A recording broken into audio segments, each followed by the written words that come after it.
میرے بزرگوں اور پیارے بھائیوں، ایک بات پہلی ہماری یہ ہے کہ آپ حضرات کو اللہ تعالیٰ کا شکر کرنا چاہیے۔ ہاں، کہ اللہ نے آپ کو دین کے کام کی توفیق دے کر اس کام میں آپ کو آگے کر دیا۔ ہاں، آپ کو لوگ اس کام سے پہچانتے ہیں۔ ہاں، آپ کو اللہ نے آگے بنایا، اس کو کام میں لگایا، کام کے تقاضے اوڑھنے کی توفیق دی۔ یہ بڑی نعمت ہے کہ آپ کو دین کے کام میں اللہ نے لگایا ہے۔ ہر آدمی یہ سوچے، یہ رسمی بات نہیں، رواجی بات نہیں کہہ رہا ہوں۔ موسیٰ علیہ السلام کو اللہ نے نبوت دی، ان سے اللہ نے بات چیت کی تو فرمایا موسیٰ اس کا شکر کرنا۔ ٹھیک ہے، انی اصطفیتک علی الناس برسالاتی وبکلامی فخذ ما آتیتک وکن من الشاکرین۔ اے موسیٰ، میں نے آپ کا انتخاب کیا ہے، میں نے آپ کو چنا ہے لوگوں کے درمیان میں سے، اپنے کلام کے لیے، اپنی نبوت دینے کے لیے۔ ہاں، اس لیے اس کی قدر کرو موسیٰ، اس پر شکر کرو کہ ہم کو دین کی نعمت ملی ہے۔ تو کیا کرنا چاہیے کہ اس کا شکر کریں، ہاں، اس کا حق ادا کریں۔ شکر کرنے کا مطلب یہ نہیں کہ ہم لوگوں میں مشہور ہو جائیں۔ یہ شہرت کی تو اللہ کے یہاں کوئی قیمت ہی نہیں ہے، شہرت کی کوئی قیمت نہیں ہے۔ صلاحیت اللہ دیتے ہیں، ان صلاحیتوں کو دین پر لگانا ہے۔ شہرت سے کوئی فائدہ نہیں ہے، آدمی مشہور ہو جاوے۔ مشہور بہت ہیں، مقبول تھوڑے ہیں۔ دنیا میں مشہور بہت ہے لیکن مقبول تھوڑے۔ اصل تو یہ ہے کہ اللہ کے ہاں ہماری چیز مقبول ہو جاوے، اللہ کو پسند آ جاوے، یہ اصل ہے۔ لوگ جانیں گے، لوگ ہماری تعریف کریں گے، اس کا کوئی فائدہ نہیں ہے۔ لوگ برائی کریں، اس کا کوئی نقصان بھی نہیں ہے۔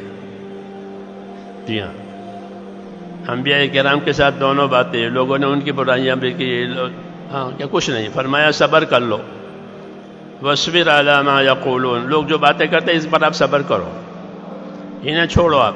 ٹھیک ہے، تو میں نے کہا کہ اللہ تعالیٰ نے آپ کو اس کام میں لگایا ہے، اس کا شکر کریں، ہاں، تاکہ یہ نعمت اور بڑھے۔ ہاں، اور بڑھانا چاہیے۔ جو چیز بڑھے گی وہ باقی رہے گی، جو چیز بڑھے گی نہیں وہ باقی نہیں رہے گی۔ اس لیے لوگ اپنی ضروریات کے لیے مال بڑھاتے ہیں، کیونکہ روز ضرورتیں پیدا ہوتی ہے۔ اگر مال نہیں بڑھائے تو ضرورتوں کا بھی نہیں ہوگا، وہ ختم ہو جائے گا۔ اس لیے آگے بڑھنا کام میں یہ اصل ہے، کام میں اپنے آپ کو آگے بڑھائیں۔ حضرت عمر رضی اللہ تعالیٰ عنہ اللہ کے راستے والوں کے بارے میں یہ فرماتے تھے کہ یہ جو اللہ کے راستے والے ہیں یہ اپنے آپ کو خیر کے کاموں کے عادی بناویں۔ ہاں، کیا بنیں؟ خیر کے کاموں کے عادی بنیں، یعنی اتنے پابند ہو جائیں کہ ہم اس کے عادی ہو گئے، پہلی سب کے عادی ہو گئے، تکبیر اولیٰ کے عادی ہو گئے۔ جی ہاں، یہ دین کا کام کرتے کرتے کرتے ہم اس کے عادی، جیسے چائے کے عادی ہو گئے یا کافی کے عادی ہو گئے، پان کے عادی ہو گئے، لوگ عادی ہو جاتے ہیں، کھانے پینے کی چیزوں میں، استعمال کی چیزوں میں عادی ہو جاتے ہیں، اتنا تعلق ہو جاتا ہے۔ ایسے فرماتے تھے کہ دین کے کام کرنے والے جو اللہ کے راستے، سعد بن ابی وقاص اللہ کے راستے میں جا رہے تھے، ان کے ساتھ 10,000 آدمی تھے۔ فرمایا یہ مجمع تیرے ساتھ جا رہا ہے، ان کو خیر کے کاموں کا عادی بنانا۔ یہ سبق ہے آئندہ اللہ کے راستے والوں کے لیے کہ وہ اللہ کے راستے کی محنت کرتے کرتے اپنے ان کاموں کے عادی بن جائیں۔ انہیں کوئی بوجھ ہی نہیں ہے. جیسے عادت کی چیزیں سہولت سے ہو جاتی ہے، نہیں ملتی تو تلاش کرتے ہیں. تو یہ ضروری ہے، یہ ہر کام کے ہم عادی بنے. ہاں، دعوت یہ تو اعمال کے مجموعے کا نام ہے. دین بھی اعمال کے مجموعے کا نام ہے. دین اس میں بہت سارے اعمال ہیں، فرائض بھی ہیں، واجبات بھی ہیں، حرام سے بچنا بھی ہے، جی ہاں، اخلاق بھی ہے، اخلاص بھی ہے، بہت چیزیں ہیں، سب مل کر کے دین بنا. ایسا یہ تبلیغ بھی، کہ یہ بھی اعمال کے مجموعے کا نام ہے. بہت سارے اعمال مل کر کے یہ دعوت بنی. خالی بیان کرنے کا نام یا تشکیل کرنے کا نام نہیں ہے. بہت سارے اعمال ہیں. کتنا بڑا عملہ یہاں کام کر رہا ہے. جی ہاں، کیونکہ بہت کام ہے. دعوت کا بھی کام ہے، سیکھنے سکھانا کا بھی کام ہے، ذکر عبادت کا کام ہے، خدمت بھی ہے، حفاظت بھی ہے، چوکیداری بھی ہے. یہ سب مل کے تبلیغ. راتوں کی عبادت بھی ہے. ایک چیز کا نام نہیں ہے کہ بھئی بیان ہو گیا اور تشکیل ہو گئی، جلسہ اجتماع ہو گیا. یہ اعمال کے مجموعے کا نام. مولانا الیاس صاحب فرماتے ہیں کہ دین تو اعمال کے مجموعے کا نام ہے. پیدا ہونے سے لے کر موت تک کچھ اعمال دیے گئے ہیں، یہ ہے. اور حضرت عمر رضی اللہ عنہ اس کے بارے میں یہ فرماتے تھے کہ اپنے آپ کو خیر کے کاموں کے عادی بناؤ. ہاں، کہ پھر اس کے کوئی محنت ہی نہیں کرنی پڑے، ہم اس کے عادی ہیں. محنت کرتے کرتے یہ چیز عادت میں آ جاتی ہے. تو میں نے کہا شکر کرنا چاہیے کہ اللہ نے آپ کو آگے بڑھایا ہے، اور اپنے آپ کو اس کام کے عادی بنائیں کہ یہ کام ہمارے اوپر بوجھ نہ رہے، بلکہ یہ کام ہماری زندگی کا کام بن جائے. ہاں، زندگی کا کام بنے. اگر یہ کام نہ ہوا تو اندر کمی محسوس ہو دل میں، جیسے پیاسے کو پانی نہیں ملا، بھوکے کو کھانا نہیں ملا، ایسا جسے تعلق پیدا کرے، عادی بنے. اس کا یہ ہدایت ہے ہم کو. ایک بات اور یاد رکھنی ہے کہ اللہ نے جو جان اور مال کی طاقت ہم کو دی ہے، یہ ہماری اپنی نہیں ہے. یہ اللہ کی دی ہوئی امانت ہے. جان کی طاقت، ہاتھ، پاؤں، دل، دماغ، آنکھیں، سب بدن، یہ جانی طاقت کہلاتی ہے. یہ نعمت ہے. آدمی تندرست ہے، اس میں طاقت ہے، بڑی نعمت، کسی کا محتاج نہیں ہے، تو یہ بڑی نعمت. ایسے ہی مال، یہ دونوں چیزیں اللہ تعالیٰ اپنے بندوں کو دیتے ہیں، کسی کو کم، کسی کو زیادہ. عمر کسی کو کم دی، کسی کو زیادہ دی، مال کسی کو کم دیا، کسی کو زیادہ دیا. کم زیادہ دینا تو حکمت کی وجہ سے ہے. یہ نہیں کہ اللہ تعالیٰ کے ہاں اس کا کوٹا ختم ہو گیا ہے کہ اب ہے نہیں، آئندہ کوٹا آئے گا تو ملے گا، ایسا نہیں ہے. بلکہ فرمایا ہمارے پاس تو ہر چیز کے خزانے ہیں، ہم دنیا میں ایک خاص مقدار سے اس کو اتارتے ہیں. جی ہاں، تو جانی اور مالی طاقتیں جو دی ہے یہ بڑی نعمت ہے. اور جس طرح یہ نعمت ہے، اسی طرح یہ جانی مالی طاقت اللہ کی امانت بھی ہے. ہماری اپنی نہیں ہے، اللہ کی امانت ہے. ہاں، بدن کی تندرستی ہو کہ اللہ کی امانت ہے، مال ہو کہ اللہ کی امانت ہے، اولاد ہے کہ اللہ کی امانت ہے.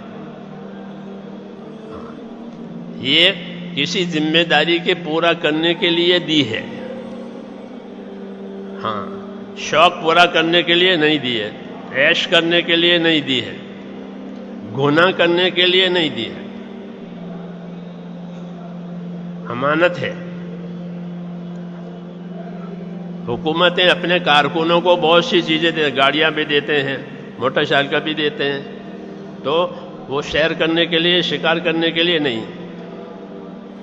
بندوق بھی دیں گے تو شکار کرنے کے لیے کہ نہیں، حکومت کے کام کے لیے دی ہے.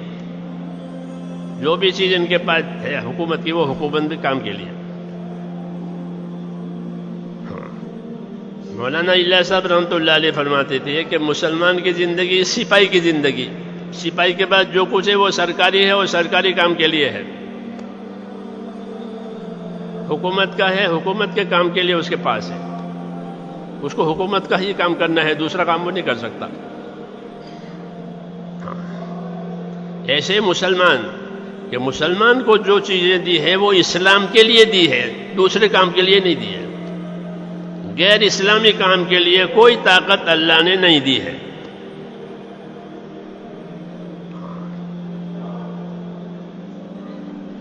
تو یہ ہمارا مزاج بنے کہ ہم ایک اللہ کی امانت، جان اور مال یہ بھی امانت، اور اس سے بڑی امانت اللہ کا دین، کہ دین اللہ کی امانت ہے ہمارے پاس. اس کی حفاظت کرنی ہے، اپنے آپ کو اس کا پابند کرنا ہے یقین کے ساتھ. اس لیے کہ جب کام ختم ہو جائے گا تو اس کا حساب آئے گا، اور فرشتہ قبر میں پوچھے گا کہ ماں دینوں کا، آپ کا دین کیا ہے بتائیے، کس دین پر رہے، کس دین پر مرے، اپنا دین بتاؤ. یہ امانت ہے. تو دین بھی امانت ہے، مال جان بھی امانت ہے، اور اولاد بھی امانت ہے. یہ کتابوں میں لکھا ہے. امام غزالی رحمۃ اللہ علیہ فرماتے تھے کہ ہر آدمی کی اولاد اس کے پاس اللہ کی امانت ہے. اپنی اولاد کو کہاں لگا رہا ہے؟ یہ عبادت کے لیے پیدا ہوئی ہے. اولاد کس لیے پیدا ہوئی؟ ہم بھی عبادت کے لیے پیدا ہوئے، ہماری اولاد بھی عبادت کے لیے پیدا ہوئی ہے. پیدا ہوتے ہی ان کے کان میں اذان اور اقامت کہی جاتی ہے. کیوں؟ کہ وہ تو اسی کام کے لیے آئی کہ اس کے کانوں میں کہ اذان اور اقامت کا ہو. سنت ہے ہماری اسلام میں کہ اپنے اولاد پیدا ہو تو اس کے کانوں میں اذان اور اقامت کا ہو، اس کا اچھا نام رکھو، اس کا عقیقہ کرو. جی ہاں، اس کی دینی تعلیم تربیت کرو. پیدا ہوتے ہی شروع ہو جائے گا. پیدا کرنے والا تو اللہ، اور کوئی پیدا کرنے والا نہیں. لا الہ الا اللہ. زندہ آوے، مردہ آوے، بولتا آوے، گونگا آوے، اندھا، یہ قدرت، اس میں کسی کو دخل نہیں. لا الہ الا اللہ.